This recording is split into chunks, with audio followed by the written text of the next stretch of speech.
Most of the other devotees of Maharaji, they were kind of afraid of him. He was a little different. And he knew all the pujas and all the rituals and all the mantras. This guy was a yogi, and he'd been a yogi his whole life. We saw Tewari go into altered states all the time.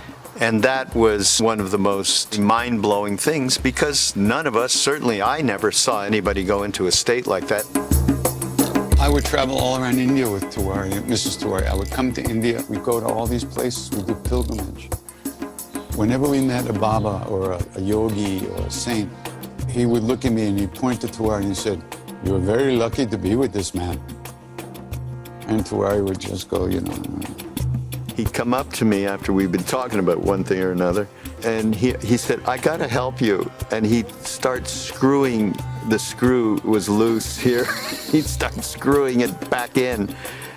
He'd say things like, "My boy, if you think you're doing it, you are lost." It was all be here now-ness. He was our be here now instructor.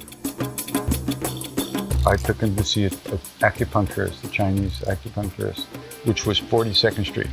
And we're talking in the 70s. So it was all porn and drugs. I can't believe I brought these people to this place. You know, they're probably ready to get back on a plane. She said, "This is like heaven." I said, "What?" And he looked at me like I was crazy. He said, "Of course. Heaven is where you go to get the things you want." And then they kept walking. And I thought, Tewari, that flow was open. There was nothing holding it back, and whatever experience he was having are beyond our understanding and our ability to describe. He was the greatest human being I ever met, period.